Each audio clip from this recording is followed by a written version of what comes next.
Hi ஹாய்ஸ், இன்னைக்கு இந்த ட்ராமாவோட அடுத்த படத்தை பார்க்க போகிறோம்.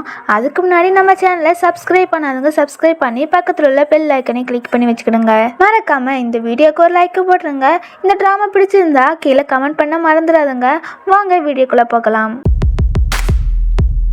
லாஸ்ட் எபிசோடில் ஹீரோயினையுமே பிரேக்கப் பண்ணியிருப்பாங்க. அதுக்கப்புறம் பின்னும் ஹீரோ பற்றி எல்லா உண்மையும் சொல்லுன்னு சொல்லியிருப்பாங்க ஹீரோயின்கிட்ட. ஈவனும் முடியாதுன்னு சொல்லியிருப்பான் இல்லையா? ஸோ அது வரைக்கும் பார்த்துருப்போம். அதுலேருந்து தான் கண்டினியூ ஆகுது. தென் அங்கேருந்து ஆஃபீஸ்க்குமே வந்துடுறான் ஹீரோ.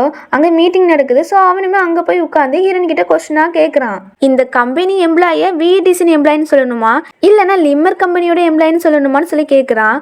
உடனே அங்கே இருக்கிற எம்ப்ளாயிக்குமே இந்த டவுட் வருது. ஏன்னா ரேயுமே இந்த கம்பெனியில் தானே ஒர்க் பண்ணுறாங்க கிரியேட்டிவ் டைரக்டரா. ஸோ அதனால தான் ஹீரோனியும் அது நான் சொன்னால் நல்லா இருக்காது, ரேயை வந்து சொல்லுவாங்கன்னு அந்த பிளேஸுக்கு ரேயுமே வந்துடுறாரு. அவருமே எக்ஸ்பிளைன் பண்ணிட்டு சொல்கிறாரு, நீங்கள் விடிசினோட எம்ப்ளாயி தான் ஓகேவா அப்படிங்கிற மாதிரி கேட்குறாங்க. ஹீரோக்கும் ரே பேசுறது பார்த்தாலே கடுப்பாக இருக்குது போல. ஸோ இன்னொரு கொஸ்டினும் கேட்குறான், இந்த பார்ட்னர்ஷிப் டீல் ஒர்க்குக்காக போட்டிங்களா, இல்லைனா ஏதாவது பர்சனல் ரீசனுக்காக போட்டிங்களா சொல்லி கேட்குறான். உடனே ரேயோ அடுத்தவங்க ப்ரைவேட் லைஃப் பத்திலாம் கேட்கக்கூடாது, ஏன்னா எல்லாரோட பிரைவேட் லைஃப்லயுமே அவங்களுக்கான க்ரஷ் எல்லாமே இருக்கும். ஸோ ஒர்க்குனா ஒர்க்கை பற்றி மட்டும் தான் பேசணும். இப்படியே அடுத்தவங்க ப்ரைவேட் லைஃப்லாம் தலையிடக்கூடாது. இதுல இருந்தே தெரியுது உன்னோட மெச்சூரிட்டி லெவல் எந்த அளவுக்கு இருக்குன்னு அப்படிங்கிற மாதிரி சொல்றாரா. ஸோ இவனுக்கு கோவம் வருது. ஹீரோனியும் சரி மிஸ்டர் ரே விடிசினோட எம்ப்ளாய் கிட்ட மட்டும் தான் நான் பேச போறேன், மற்ற மெம்பர்ஸ்லாம் இந்த பிளேஸை விட்டு வெளியே போகலான்னு சொல்லிடுறா. ஏன்னா ஹீரோட இன்டர்ன்ஷிப்பும் முடிஞ்சு போயிட்டு. ஸோ இவனுக்கும் இந்த கம்பெனிக்கு இனிமேல் எந்த தொடர்பும் கிடையாது. அதனால ஹீரோனியுமே வெளியே போகணும்னு சொல்லிடுறான். உடனே இவனுக்குமே சம கோவம் வந்து அங்கேருந்து வெளியே போயிடுறான். அதுக்கப்புறம் மீட்டிங்குமே முடியுது. அப்போ ரேயோ ஒரு கால் பேசிட்டு வரேன்னு சொல்லிட்டு வெளியே போயிடுறாரு. ஹீரோனிக்கோ அம்மா கால் பண்ணி அப்பாவை காங்களடி தொலைஞ்சிட்டாங்கன்னு சொல்லியுமே இதை கேட்டு இவ ரொம்ப ஒரு மாதிரியே இருக்கா. அப்போ ரேயோ வந்து கேட்குறாங்க, என்னாச்சு ஹீரோனி, நீ ஏன் இப்படி இருக்கான்னு. ஸோ இவளுமே அழுதுட்டு அம்மா சொன்னதை சொல்றா. இன்னொரு சைடு நம்ம ஹீரோவோ ஹீரோனி கூட இருந்த ஞாபகம்லாம் நினைச்சு ரொம்ப ஃபீல் பண்ணிட்டு நிற்க, அதே சமயம் அம்மா கிட்ட என்னதான் நடந்துச்சுன்னு கேட்குறாங்க. அவங்களும் மார்க்கெட்டுக்கு போனோம், நான் மாங்காய் வாங்குறதுக்கு தான் கொஞ்சம் நகட்டு போயிருப்பேன், அதுக்குள்ள அவங்க காணாம போயிட்டாங்கன்னு சொல்ல, ஏமா இப்படி பண்றா, அப்பா தான் இப்போ கொஞ்சம் கொஞ்சமா எல்லாமே மறந்துட்டு வராங்கன்னு தெரியுதுல்ல, நீ அப்போ எங்க போனாலும் கூட்டு போயிருக்கான்ல அப்படின்ட்டு இவ கோவமா சொல்றாளா. உடனே ரே இதை பார்த்துட்டு சரி சரி யார் மேலேயும் ப்ளேம் பண்ண வேண்டாம், நான் எப்படியாட்டும் அப்பாவை கண்டுபிடிச்சி தந்துடுவேன், இது என்னோட பொறுப்புன்னு சொல்ல சரி ஓகேன்னு ரே ஹீரோனியுமே தேட போயிடறாங்க. தம்பிக்காரன் எங்கன்னு நினைப்பீங்க, அவன் ஏதோ பிஸ்னஸ் ட்ரிப்புக்குன்னு வேற ஊருக்கு போயிருக்கான்.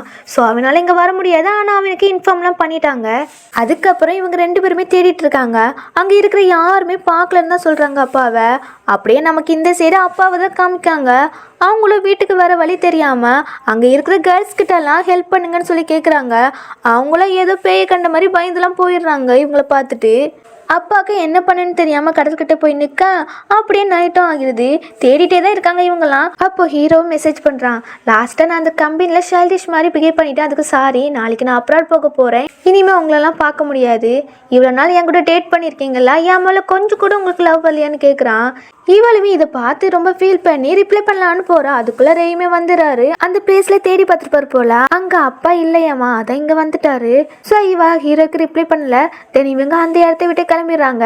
இன்னொரு பக்கம் நம்ம ஹீரோவோ ரிப்ளை பண்ணுவான்னு வெயிட் பண்ணிட்டு போனே பார்த்துட்டு இருக்கா. அவ தான் ரிப்ளை பண்ணல.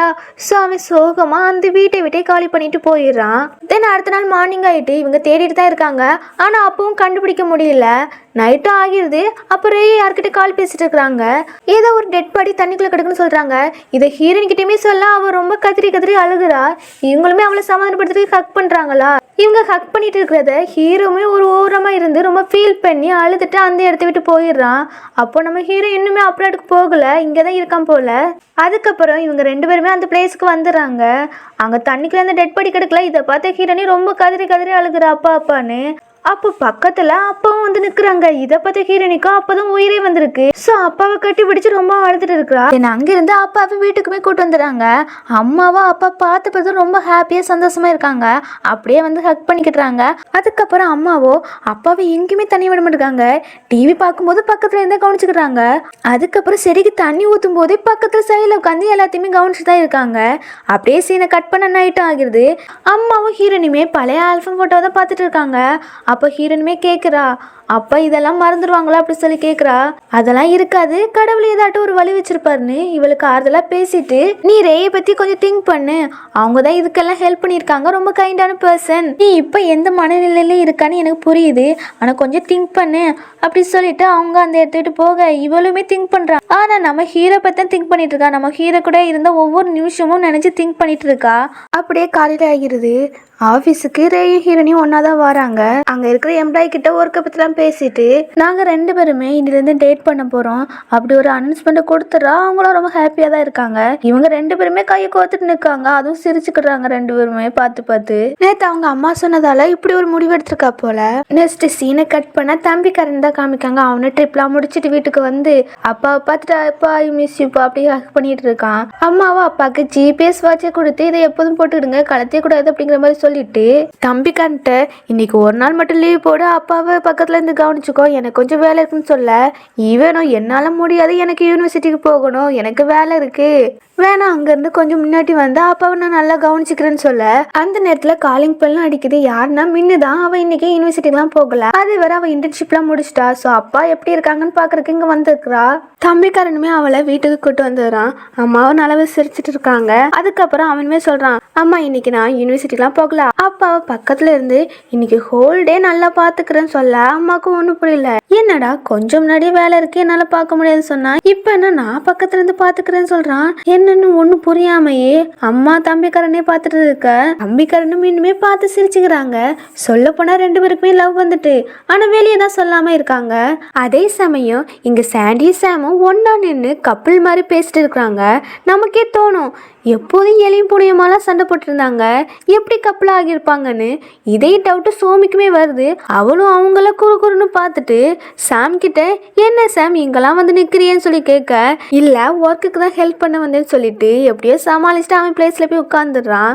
இங்க 2 பேருமே கண்ணால பேசி வெக்கப்பட்டுலாம் இருக்காங்க. சோமி இதை பார்த்துட்டு, சாண்டி உனக்கு ஒன்று தெரியுமா, ஹீரோவும் அப்ராட் போயிட்டான், அதுக்கப்புறம் ஹீரோனையும் ரேயுமே டேட் பண்ணிட்டு இருக்காங்க அப்படி சொல்லிட்டு 2 பேருமே உனக்கு பிடிச்சவங்க தான் சொல்ல, இவனும் ஃபீல் பண்ணிட்டான் ஆமான்னு சொல்ல, இங்க சாம முறைக்க சாண்டி அதெல்லாம் கிடையாது, நீ மட்டும் தான் எனக்கு அப்படிங்கிற மாதிரி சொல்லி லிட்டில் ஹார்ட்லாம் காட்டி லவ் பண்ணிட்டு இருக்காங்க. சோமி இவங்க தொல்லை வேற தாங்க முடியல, இது கன்ஃபார்ம் பண்ணணுமே நம்ம அப்படிங்கிற மாதிரி திங்க் பண்ணிட்டு இருக்கா. அப்படியே இங்க தம்பிக்காரன் இன்னுமே ஃப்ரூட்ஸ் கழுவிட்டு இருக்காங்களா. அப்போ 2 பேரும் கையுமே டச் ஆக 2 பேருமே ரொமான்டிக்கா பார்த்துட்டு இருக்காங்க. இதோட இந்த எபிசோட் முடியுதா, அடுத்த எபிசோட்ல பார்ப்போம். Bye by.